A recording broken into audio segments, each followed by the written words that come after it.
제가 정치는 잘 모르고 그다지 관심 있는 분야도 아니지만 8개의 디자인과 관련되어 있기 때문에 최근에 핫 이슈에 대해서 좀 생각해 보았습니다. 조국 대전이란 조국 법무부 장관 후보자 임명을 둘러싸고 벌어지고 있는 정치적 공방이라고 할 수 있습니다. 인사청문회가 이렇게 예정되어 있죠. 8개의 의지와 전략에 대해서 다시 상기해 보자면 건꾀를 제외한 다른 모든 꾀는 사실 곤꾀에 포함된다고도 볼 수 있습니다.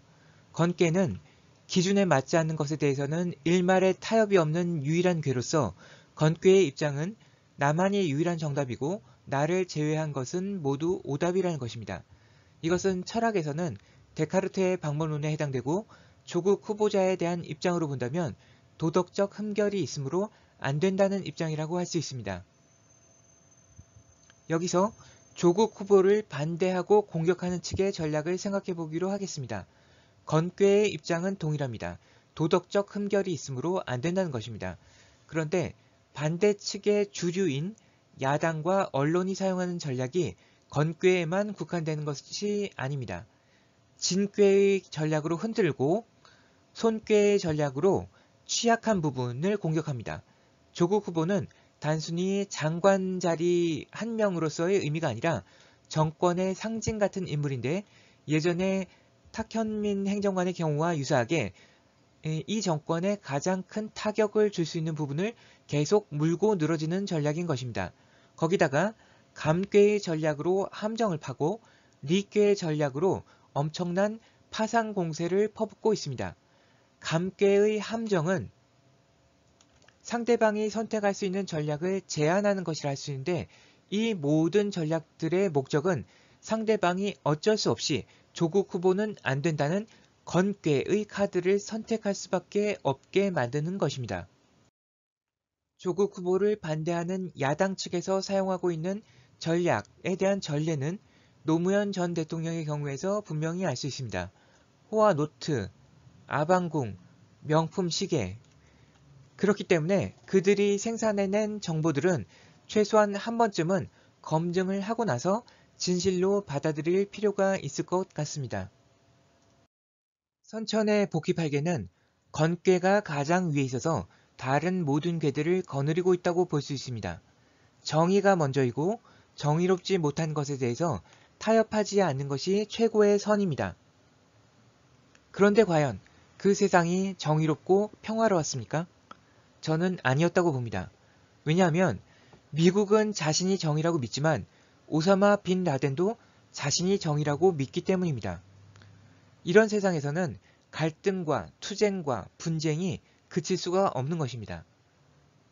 이에 비해서 후천의 정역팔계는 곤꾀가 가장 위에 있어서 다른 모든 궤들을 거느리고 있다고 볼 수 있습니다. 이는 정의보다 사람이 먼저인 것이라 볼 수 있습니다.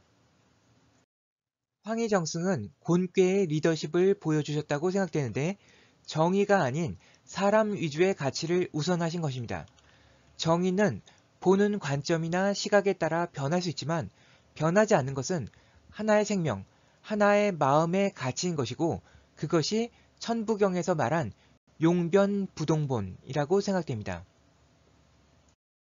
머지않아 조국 후보의 법무부 장관 임명에 대한 가부간의 최종 결과가 나오겠지만 저는 최소한 청문회까지는 판단을 보류하고 어떤 전략도 선택하지 않은 중첩된 상태를 유지하려고 합니다.